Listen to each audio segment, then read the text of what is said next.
Okay, good morning. Welcome to the Sports Talk with kerry, wehmeyer show for Saturday, February 13th. We're going to be going over today's news headlines. Also, we'll have the Will Wade um, interview from last night. They're talking about LSU, Tennessee. LSU will take on Tennessee today at 1 p.m. So we'll have Will Wade from last night. So we'll begin that. Let's go ahead and send over the links. Also, we are recording for Anchor. So if you want to access that podcast, you can go over to this site right here. That will be later. It also will be posted on Twitter and YouTube for listening, public viewing, listening and stuff. So let's go over, send our links over. Once again, please authenticate. If you're with Facebook, if you're with YouTube, you must authenticate because we want you to once again come in and video chat with us if you want. That's be fine with you. If you don't want to come on video chat, that's fine. Once again, I mean we don't push anybody to do anything on here. So let's go ahead and send those links over. I'm going to start sending links over. If you want to come in, you can come in via the links over. So let me go ahead and send those links. Okay, once again, we are sending them over to Facebook, Twitter, and YouTube. So you will be able to come in and talk to us on camera. If you don't, that's fine.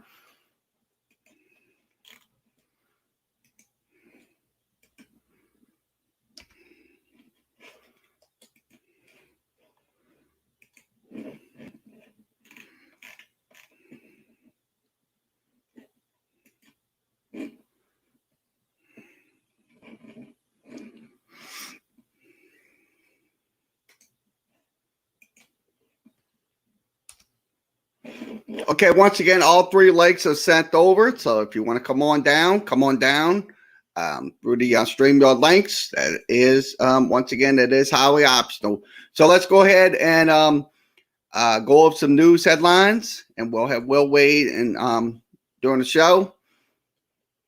So let's go ahead and go over some ESPN news headlines to start off with. Okay, once again, basketball tonight. The Warriors will take on the Nets. That'll be at 7:30 on ABC. That's the Saturday night game of the week on ABC. Okay, also, let's go through some news.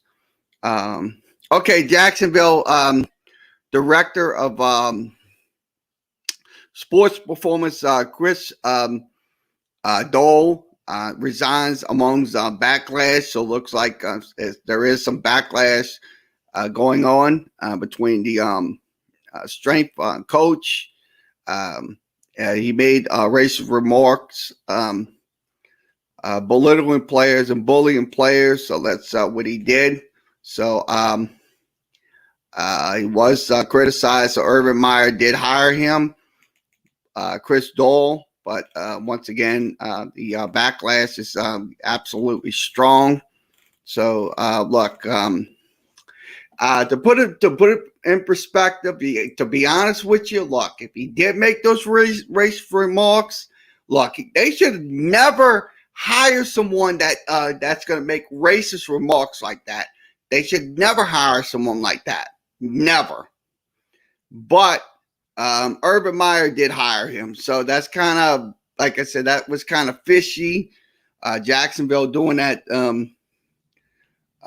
because look, a lot of people, they don't like that stuff, and they get all pissed off, and they have their little backlash. So I'll be honest with you, look, they should have never hired him if he's going to make these racist and insensitive remarks towards players and stuff like, and belittling players and stuff like that. So that is my opinion on that, on the Chris Dole hiring in at Jacksonville. So once again, this is from ESPN. Go to ESPN.com.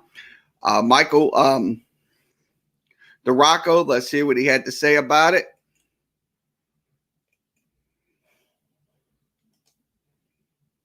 Doyle, the former Iowa strength coach who left the program in June after being accused of making racist remarks and belittling and bullying players.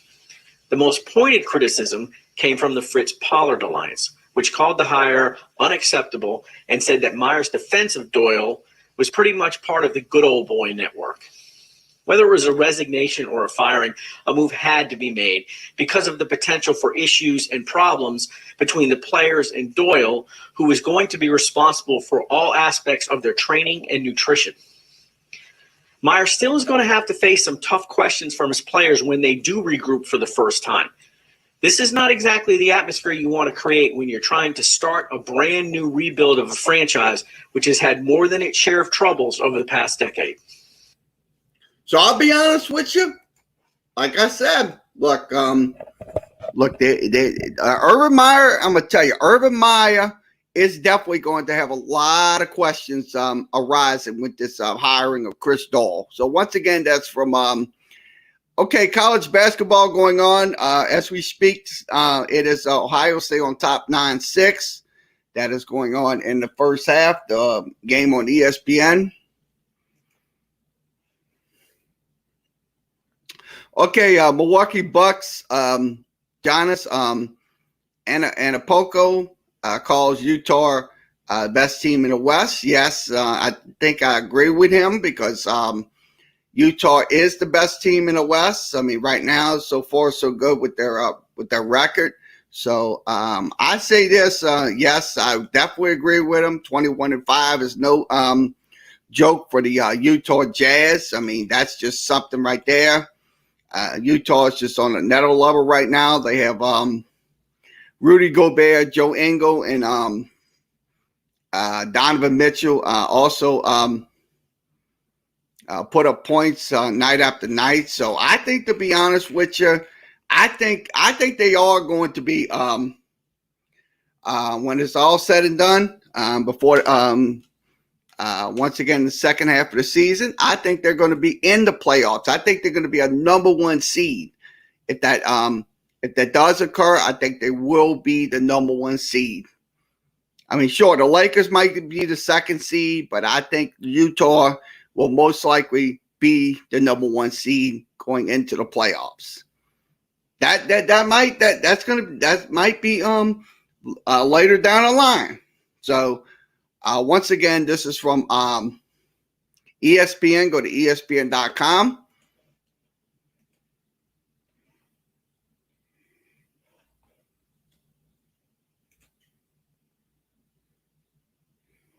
Okay, once again, Steelers, sources, Steelers, Browns, amongst large groups to express interest in J.J. Watt. So it looks like J.J. Watt will not be playing for the Houston Texans no more. So he was released by Houston. So I'll be honest with you. Look, a lot of teams will be looking for J.J. Watt's service. So I think that's going to be imperative for all those teams that's involved.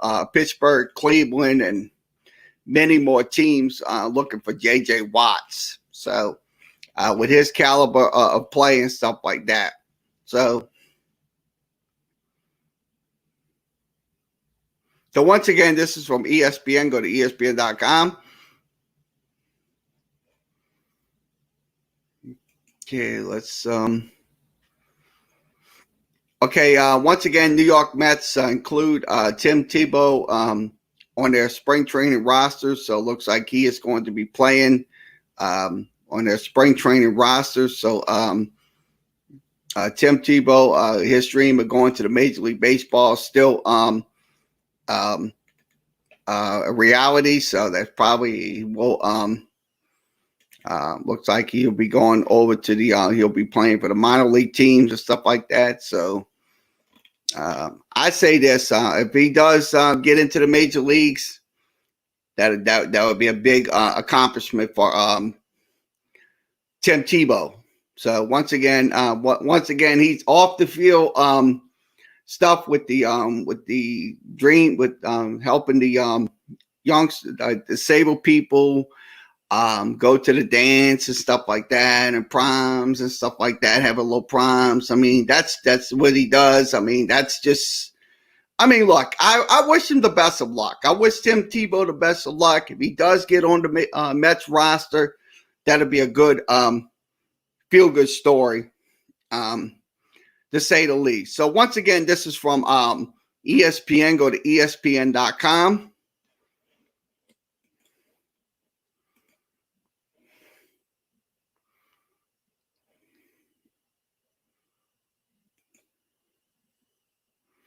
Okay, once again, Ravens say cornerback Jimmy Smith, family safety after being robbed at gunpoint in California. That's so once again, he informed the team that his team, he was robbed at gunpoint. We are aware of the situation involving Jimmy Smith, the Ravens, in a statement said. Spokesman for the Los Angeles Police Department and the LA Sheriff's Department were aware of the incident as well. Smith, 32, spent his entire 10 career with Baltimore. He was a first-round pick back in 2011. He also had a one-year, $2.5 million deal on January 1st. So that is, once again, that is a very sad situation for an NFL player to adore. But the truth of the matter is, look, you got people out there that's going to do stupid things to these players because they feel that they don't fit the these people that's robbing these NFL players. They feel like like I said, they feel that they don't fit in society and stuff like that. I mean, look, that's not look. This player right here, Jimmy Smith, busted his ass to get into the NFL, and have somebody rob him like that. That's unbearable. To be honest with you, that's unbearable. Look, I mean, if you made bad decisions in life, hey, that's not everybody's fault. I mean, that's your fault. You gotta correct your situation. I mean, I don't, like I said, I mean, sure, people are struggling. I understand that. But the truth of the matter is, look, when you don't go robbing an NFL player because you want to get your revenge because you don't like that player. That's just beyond me right there. So once again, this is from ESPN. Go to ESPN.com.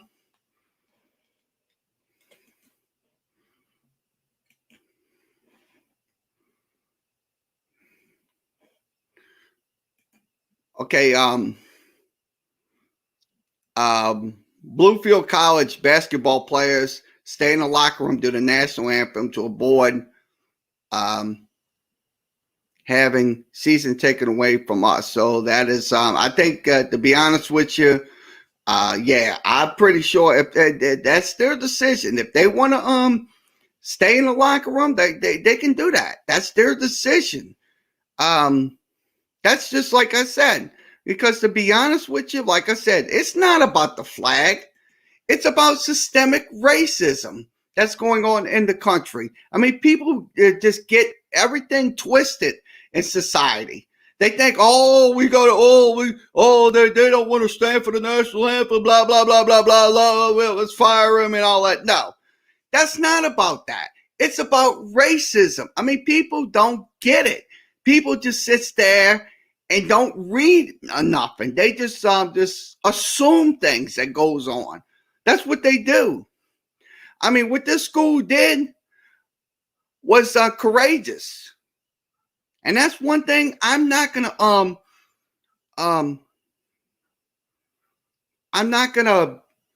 doubt them for. I mean, like I said, the NDIA wants to take their season away. That's gonna once again. A day after the Virginia school forfeited an game with Reiner, was after suspended players was kneeling during the national anthem. So that's the thing about it. Look, the NEIA should stay away, should back off and stay out of it and just let it play out. I mean, look, that's the thing about it. They think it's a disrespect to the flag and all that bullshit. It's not about a disrespect to the flag. It's about what's right in society. It's about what's right. It's not about what's about the flag and all that, because they want that to be about the flag. So I've been saying this 1,000 times on these shows. It's not about the flag. It's about systemic racism. So like I said, I would say this college did what they did. I mean, I don't hold it against them. I don't. I 99% don't hold it against them. So once again, good article by David M. Hale. You can follow him at ESPN, ESPN.com.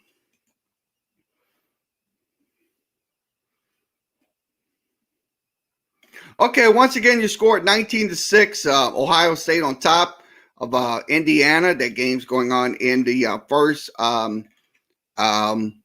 Also, college basketball locally. LSU will take on Tennessee. Southeastern will take on Nichols. I will have that game for you later on this evening. That'll be on YouTube and Twitter. We will have the game audio playing in there. So we'll have that for you. And tomorrow night, I will have Pelicans and Pistons as well. So that will be on the list as well. So let's go ahead and see what else we got. Let's see if we got any college basketball updates to give you. Go ahead and give you those.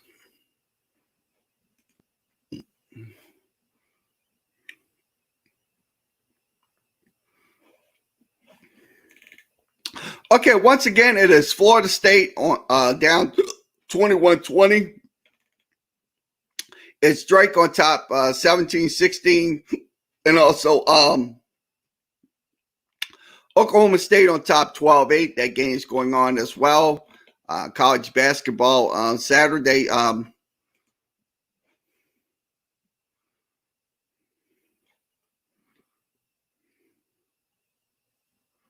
Let's see if we can grab D1 scores. Okay, I'm going to grab the D1 scores. Let's see. Also, UConn down 16-13. That is in the first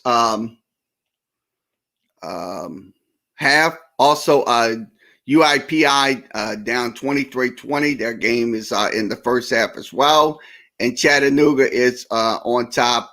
Let's see. It's 26-15, so 26-15 in the game. So that is your college basketball game updates for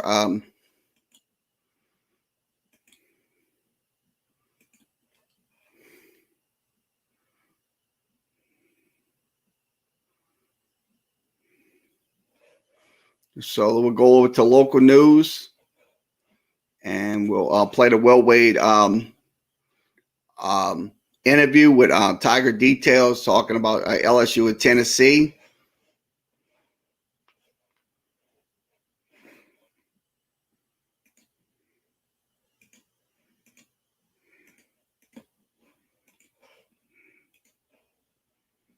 So we'll go over to the Advocate, read the local newspaper, see what's happening in the local area, local sports. Okay, let's go over to that. Okay, on the front page of the sports page, it's bombarded. Once again, Pelicans was absolutely bombarded last night with 3-point shots that absolutely went down. They just absolutely knocked down 25 threes last night's game versus the Pelicans. They couldn't they didn't have an answer for yesterday's game. So according to Stats and Info, the 50 3-pointers that the Pelicans allowed in the last two games were the most. So I'll be honest with you, Pelicans allowing way too many threes when it comes down to it. 53s is just way too much for the defense to handle, to be honest with you. I mean, the Pelicans are going to have to find a way to control the three-point shots on defense, because, look, when they give up 53s in the last two games, it's a problem. Just like points off of turnovers, just like turnovers, it's also been the problem for the Pelicans. So I'll be honest with you right now, to put it in perspective, Pelicans right now, they're on a collision course right now. They're on an absolute collision course. I mean, that's something, look, they're going to have to just continue to play until the All-Star break, because, look, because if they continue to give up those threes, teams like Detroit, they're going to knock down threes as well, just like Memphis is going to knock down threes as well. They're going to give up threes no matter what. So once again, this is from the Advocate. Go to theadvocate.com. Christian Clark had the article from last night. Okay, let's see. A score and disaster for the Tigers. So the lady gymnasts looks like they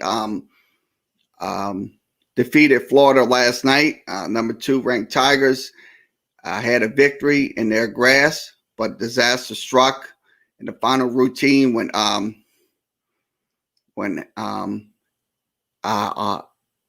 Hialeah Brandt fell. So hopefully she was okay. But once again, the Tigers gymnastics team, I'll be honest with you, they're still second ranked in the nation. So I'll be honest with you. After that fall last night, that young lady did fell off the let's see. It was doing her routine. So the Tigers did score 9.875 on their So Florida was 5-0, 4-0 in SEC play. LSU 4-1, 3-1 in SEC play. So their next meet will be against Alabama. That'll be on SEC Network Plus. So once again, please support these young athletes, because look, these young athletes, I'll tell you, sure, she had a bad night last night, but the truth of the matter is, this is still a good LSU, the very good LSU gymnastics team. So once again, this is from The Advocate. Go to theadvocate.com.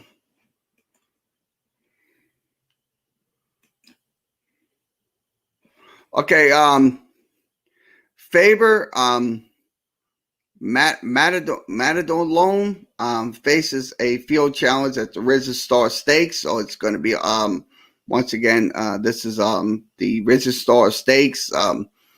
This is the $400,000 at the fairgrounds. So Rizzo Stars carries 85 points towards qualifying for the Kentucky Derby, including 50 to the winner. So that's some incentives to win the Rizzo Star. So also the final big 3 races is at the fairgrounds will be the Louisiana Derby. So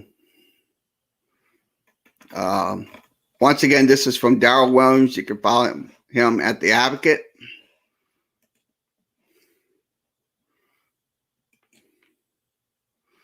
Okay, LSU quick sequence quality quad 1 versus Tennessee. So they will play Tennessee at 1 p.m.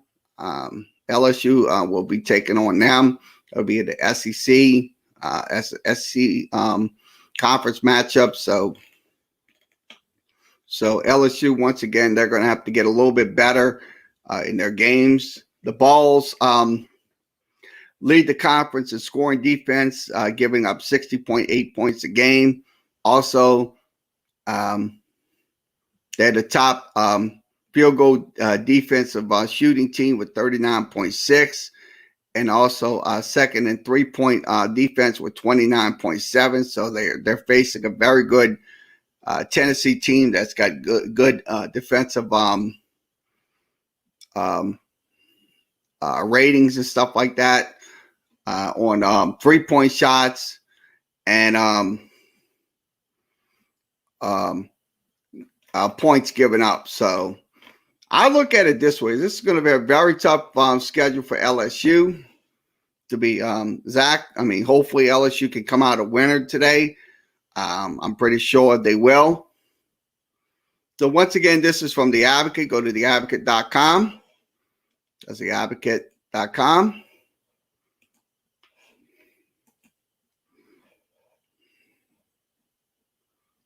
Okay, let's see what this is. Okay, DeRozan led the Spurs over the Hawks. So DeMar DeRozan at 23 points. The Spurs defeated the Hawks last night, 125-114. Also, the Julius Randle had 24 points and 18 boards.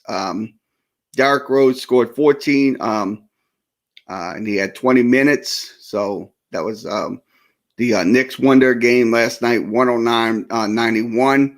And also Charlotte won their game 120-114 over Minnesota. So that's in NBA basketball. I talked about. Okay, let's go over to C3. Okay, Saints release Nick Easton. This is from the daily transitional report. So Nick Easton is no longer going to be with the Saints. He played 23 total games for the Vikings in 2016 and 17. So it looks like Nick Easton will not be a Saint no more. So I think they're gonna hopefully somebody will pick him up in the near future. So, but I'm pretty sure it will not be with the Saints. So he also, so they released him. He had 2 years on his contract left on his contract until 2023. So I think if he tests the free market, I think he's gonna find another team sooner rather than later. So Nick Easton. So once again, Nick Easton is released from the Saints. So once again, this is from the Advocate. Go to theadvocate.com.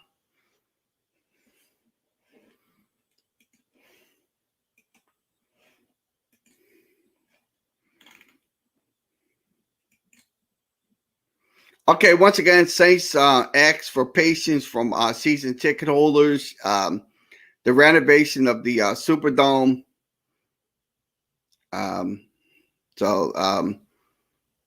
Expected in result approximately 4,300 seats for the upcoming season. So it looks like they're going to be doing some upgrades. So once again, they're asking for patience because look, if you want to have another Super Bowl in the near future, you got to expand the Superdome. So I mean, a lot of fans are going to have patience.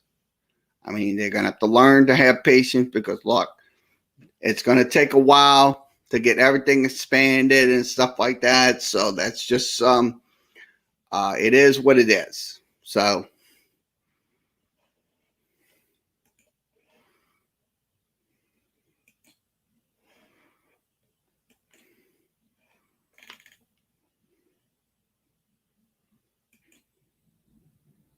okay, Saints and Pelicans offer Champion Square and other sites for COVID vaccinations. So once again, the Mercedes-Benz Superdome, Smoothie King Center will not be available for use of massive coronavirus vaccinations at this time, but the Saints and Pelicans are offering the whole complex as So they're going to have the Champion Square. So it's probably going to be other sites for the vaccinations. So that's going to be around the Championship Square area. So once again, this is from the advocate, Amy Just.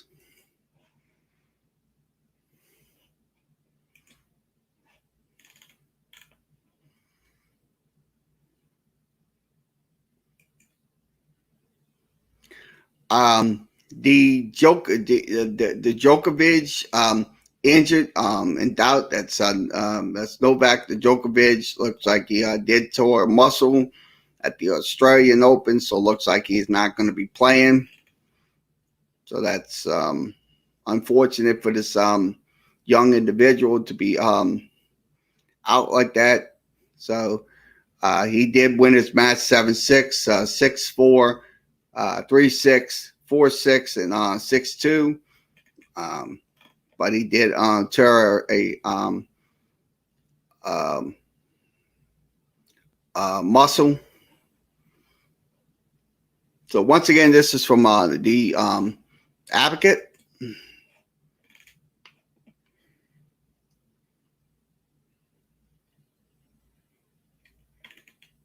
Okay, let's go to C4. Okay, once again, Tulane basketball yesterday did lose their game 53-49. They did went cold in the second half. So to be honest with you, that was just a blatant understatement right there. So Tulane will play Sunday against South Florida. It will be televised on ESPNU. So that'll be a 1 p.m. game. So that will be Tulane had an early 6-0 lead, but Central Florida punched back, went on a 13-3 run. So Tulane did shoot 18-57 in that game, just 31%. Also, Central Florida shot 21-53, 39.6. Tulane didn't shoot. They only shot 5 of 23 from 3-point range, and UCF did shoot 10 of 25. So that once again, I'll be honest with you, they're gonna have to get better because look, once conference play tournament begins, they're gonna be in the tournament. They're definitely gonna be in the tournament, but they have to play consistent basketball. I mean, sure, they're gonna have South Florida this Sunday. They're gonna have South Florida, but if they could get those wins. So, once again, this is from The Advocate. Go to theadvocate.com.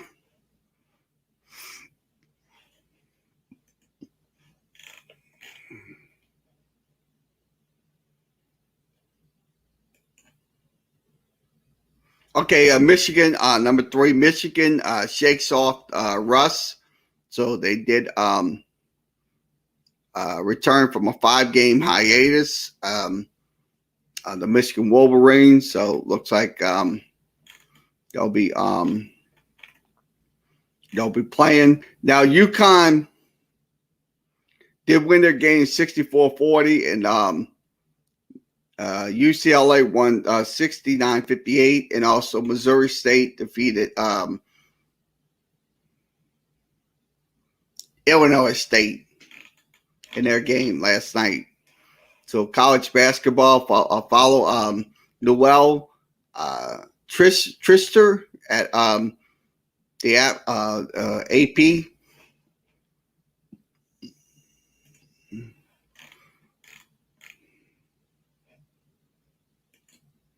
Okay, this week in the SEC, games of the week will be LSU Tennessee. So that is going to be one of the games of the week. Now,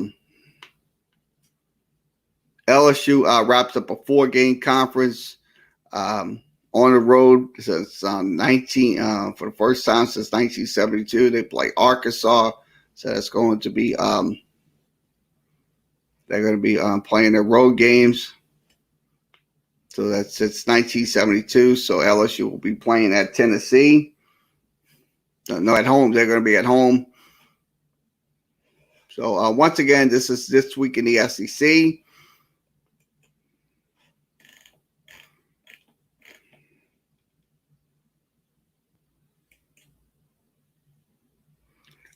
Tremendous assets for LSU.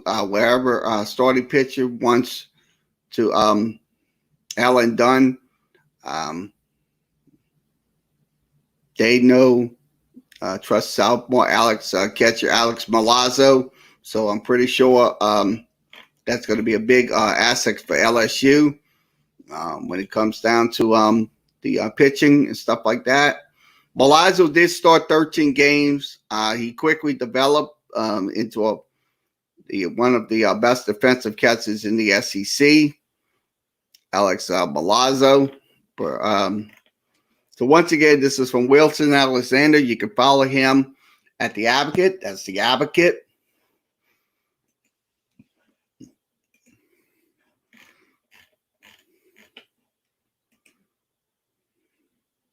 Okay, no pressure. Once again, even third baseman Trevor Miner was not assumed the roster spot at Parkland. That was so. This is a pretty good article when it comes down to it. Talking about Trevor Miner. When it comes down to it, Travis Stewart confirmed all American Conference doubleheaders would be 9 innings, so that's good. They get some work in and stuff like that. So once again, this is from Gary Smith. Follow him at The Advocate. That's The Advocate. Covers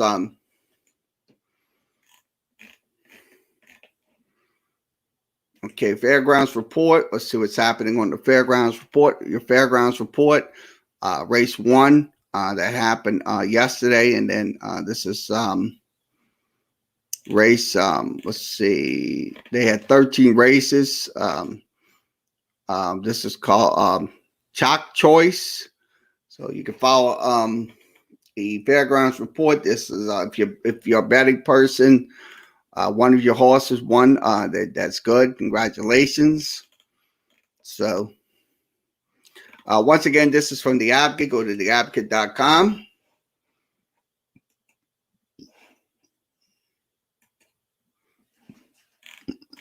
So we'll go over to Varsity Zone. We'll switch out.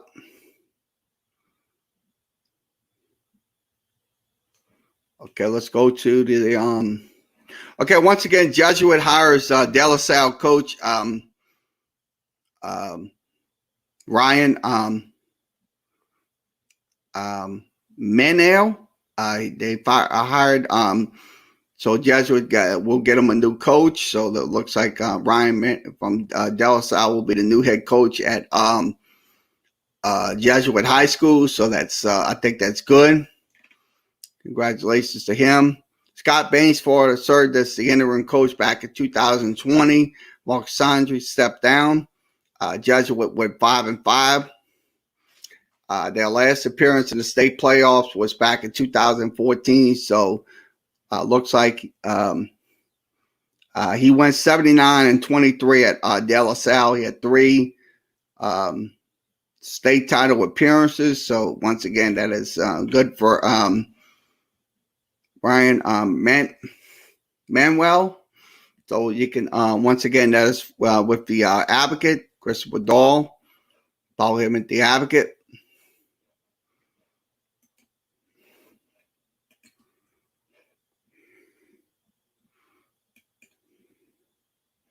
Okay, Bonneville sophomore Bernard Hubbard against Chalmette. So they played against Chalmette, founding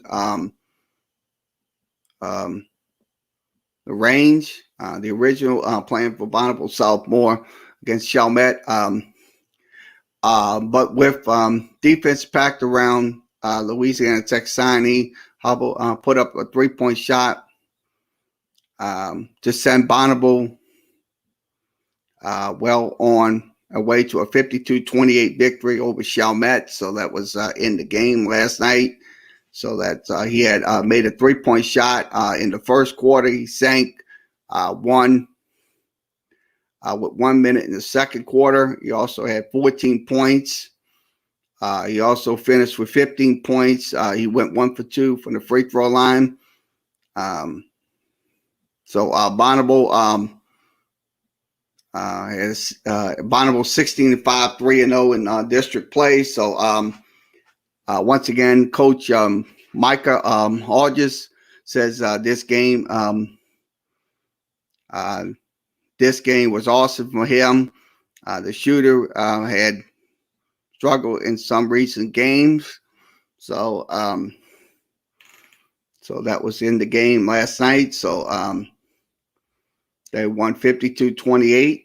So Chalmette finishes 15-11, won 4-1. There was on a 6-game winning streak. In addition, 3-point Chalmette did struggle to score, missing 10 of 14 of their shots in the second quarter, and also 10 of them was 3-point range. So Coach Stockton said, I thought we got some good looks. Defense is very good. When you go 0 for 14 shooting, and you get in a big hole like that, it's hard to get out of that. So that's what happened last night in that game. So that was in that game last night versus Bonneville. So Bonneville did win their game 52-28. Chalmette will, let's see, I'm looking at it right now. They will take on East Jefferson. So that's so I'll be honest with you. When you go 0 for 14, I mean, that's what they're talking about in this article right here. And missing 14 shot attempts in the second quarter, I'll be honest with you, you're not going to win many games when it comes down to it. So that's something the Owls are going to have to understand. When you miss those 10 out of those 14 shots, I mean, guess what? That's just asking for trouble. So that is, once again, that's from Varsity Zone, high school sports.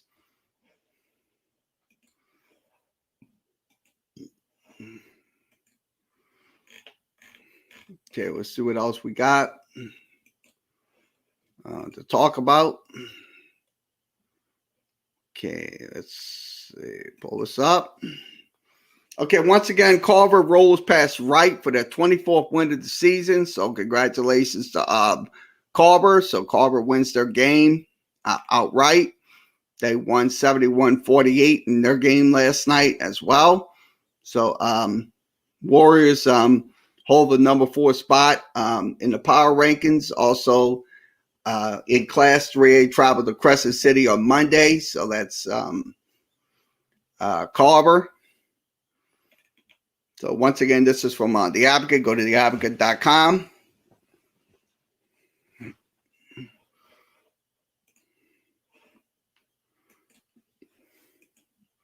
Okay, soccer playoff plans. Once again, this is in Division 1. Division 1 play. Also, the quarterfinals will have so this is Division 1 quarterfinals, also Division 1 regional and quarterfinals, and also Division 3 and regional and quarterfinals. So that's the schedule for soccer for the boys soccer teams in regionals and quarterfinals. So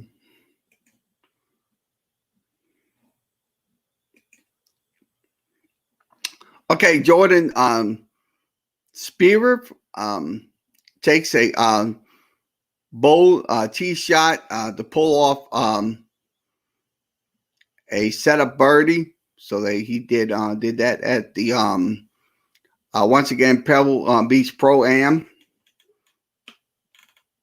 out in I think it's so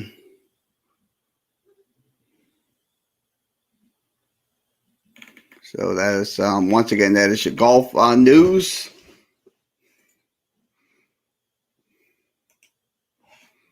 So that it's the Advocate newspaper. So we covered the Advocate. So all right, we'll go over to Will Wade. So we're going to go ahead and go over to Will Wade, see what Will Wade had to say about the LSU Tennessee game today. So we'll switch that over and go over to Will Wade.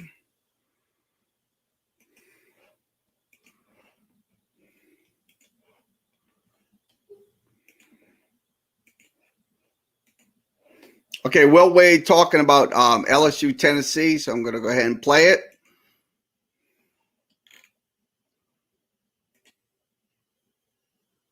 All right. Preparing for Tennessee, tremendous team, tremendous ball club. They've got, Vescovi playing really well. Springer coming off a 30-point game. Johnson, 2 McDonald's All-Americans, great players. Pons, as good a defensive player as there is in our league. Fulkerson, great low post player. And they got Josiah James, McDonald's All-American coming off the bench.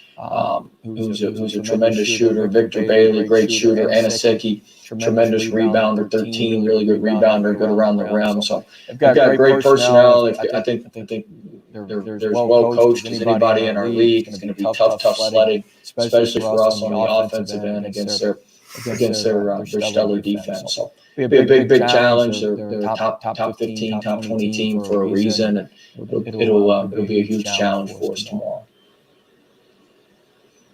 Yeah, well, looking at their stats and their personnel, Midland, they might be typically like in the top 20 in scoring, but it's especially if they control pace and they're really good defense. Well, it's very balanced. I think they've got a bunch of guys that are from like 8.5 points to 12 points. I think it's like their whole roster of guys they play. I think they got like 7 guys that are from 8.5 points to 12 points. But they're as good defensively as I've seen. They're in a stance, they're low, they're off to the ball. I mean, it's like watching a coaching clinic when you watch them guard. And so it's pretty impressive. There's a transition D clip. I showed the team yesterday. I said, it gets no better than this in transition D. It was from, I believe, the Missouri game. I can't remember the exact game, but it's tremendous watching them on film defensively. But offensively, they run good stuff. They get the ball in the paint. They're physical. They get on the offensive glass. They just do it a little bit different way. They're very balanced with most of the guys.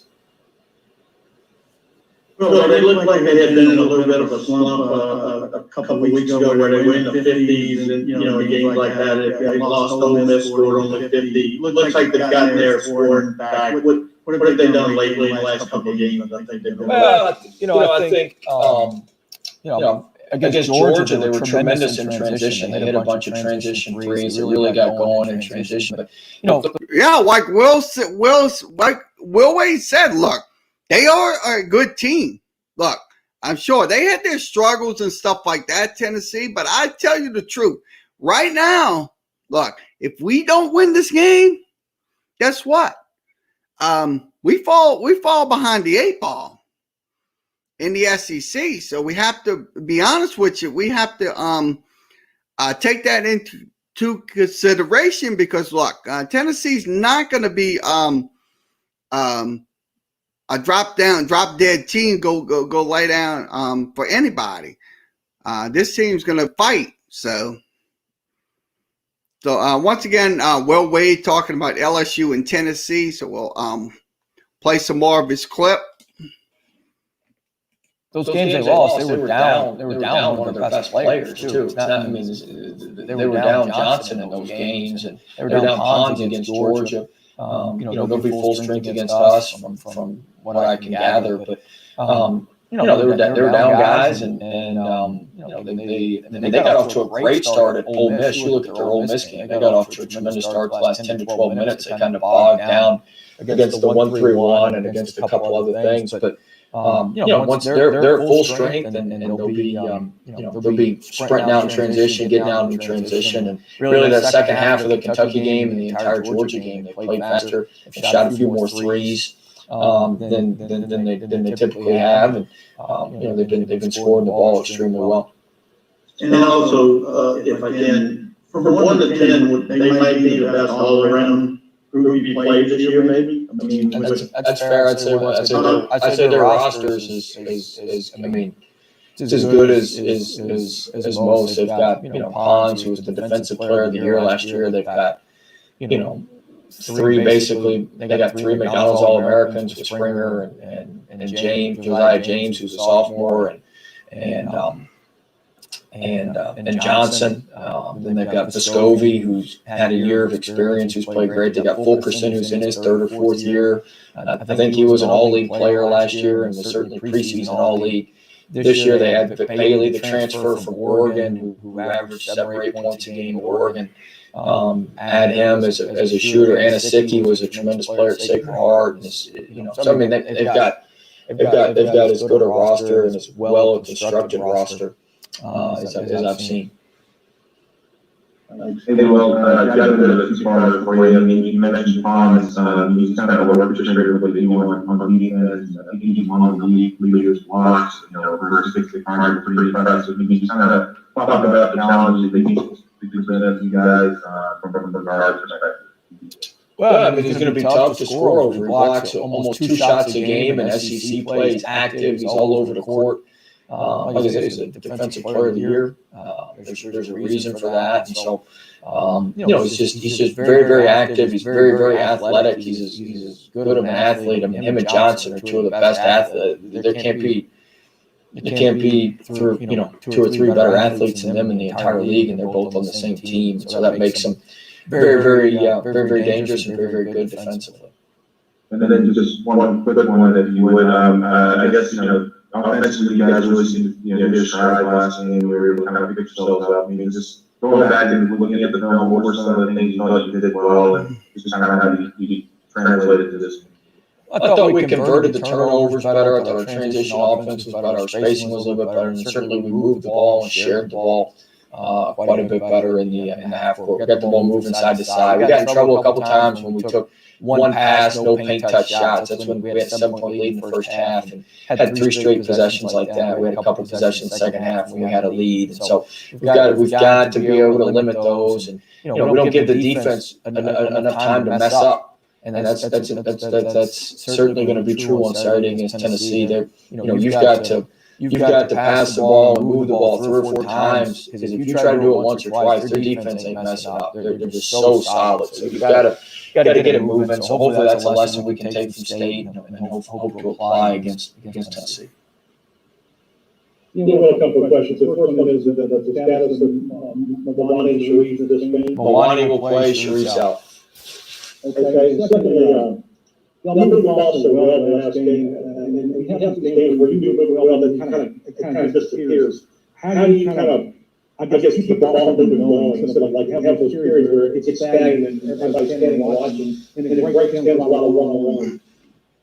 Well, I mean, we work on it, and part of it's the other team's defense and what they do. And so sometimes they force you to play a little bit more one-on-one, and we've got good one-on-one players. And so, we've been successful doing that. It's a lot easier when we're moving the ball. I mean, certainly that's a lot easier when we get player and ball movement. We're able to get in the paint a lot easier, but we can do it both ways. We don't want it to get bogged down. We don't want to have to play all the ISO stuff, but we've been successful in some games doing that as well. We prefer to keep the ball movement and keep everybody eating. Which I remember last year, you were talking about Darius's foul issues, and I know a lot of it last year wasn't his fault, where he was getting bad positions due to other guys not doing their assignments and whatnot. He's had a lot of games this year where he's in that 3-4 foul out kind of realm. Is that the same thing going on this year, where he's just being put in really bad positions? No, it's a little bit different this year. No, it's not necessarily him being put in bad positions with their guards. I mean, He's been much better with the fouls. I know they ran up a little bit at State He had 4 fouls at state, but he's been much better. Even when he picks them up, it's been later in the second half. So I think he's done a much better job. The switching's helped. With a team like Tennessee that's got they're so active underneath. I mean, is there a conscious effort this weekend to kind of minimize those fouls, if you can? There's a conscious effort every game to minimize the fouls. He's so critical for us and so important to what we do. We need him on the court. We're a lot better team with him on the court, and so we need to minimize those as much as we can and do what we can to keep him on the court. Hey, Coach, when it comes to Trendon, what's the challenge as it goes to the coaching through this in terms of the technical fouls? On one end, is it, it's an earned reputation, referees looking for it, and how do you coach through that as well? Well, I mean, we just look. Trendon's a great player. He's a great person.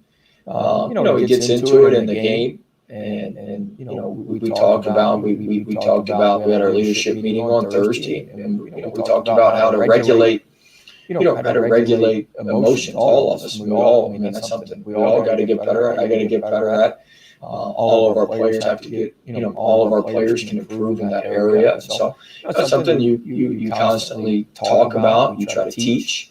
But there's a fine line. You want to play with an edge. I thought we played with a great edge at Mississippi State. I thought, you want your leaders, Javante, Trendon, those guys to bring that edge.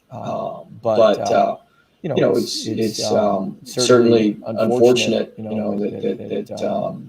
we need him out there more than anything. I mean, the free throws are a problem, obviously, giving the other team points, but it runs his foul count up. You look at the Texas Tech game, it was his 4th foul. You look at the game the other day, it was his 3rd foul.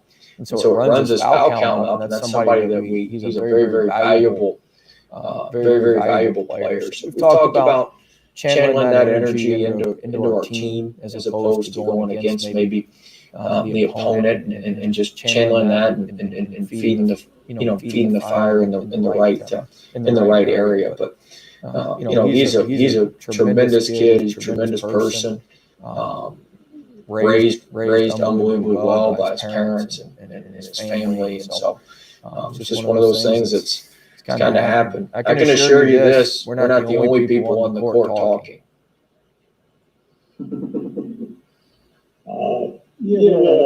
Cam's shot selection last game seemed a lot better. Less shots, very efficient.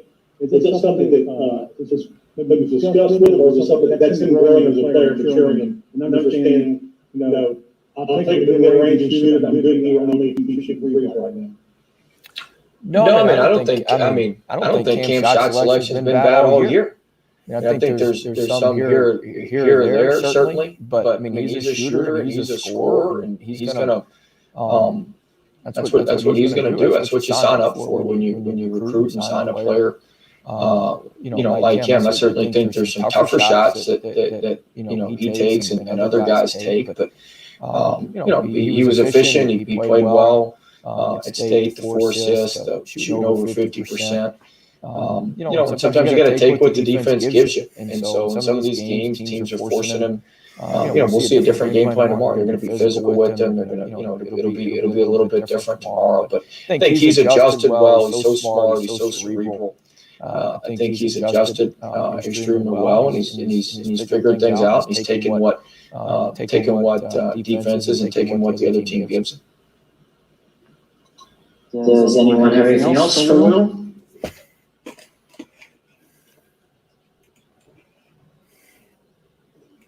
Okay, once again, Will Wade, talking about LSU and Tennessee, so we'll wrap this up. Looks like we're going to end the show today.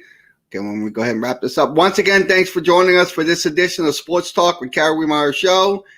We'll be back later for Southeastern and Nichols. I will have that game for you on YouTube and Twitter.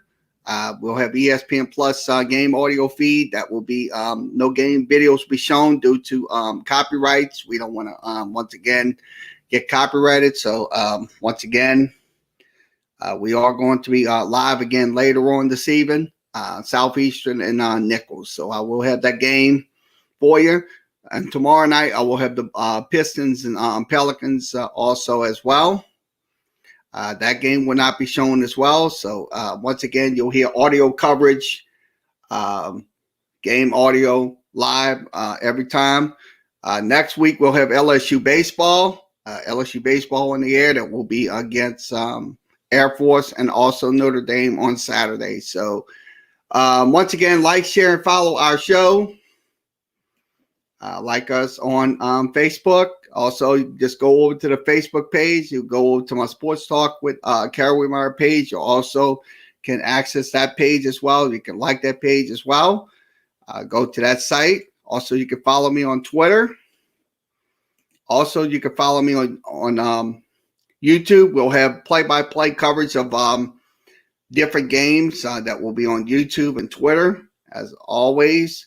Also, follow us on the Blogspot page, the Tumblr.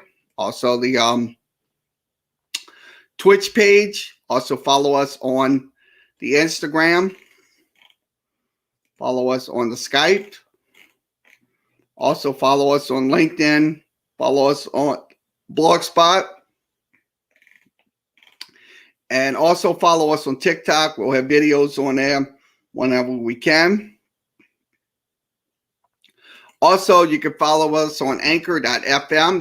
That is the podcast site for our podcast. Also, the podcast audio version will be posted on Facebook and Twitter. So once again, everybody have a good rest of your Saturday. We'll be back later on for Southeastern and the Nichols Colonels. I will be here with game coverage. So once again, everybody have a good afternoon.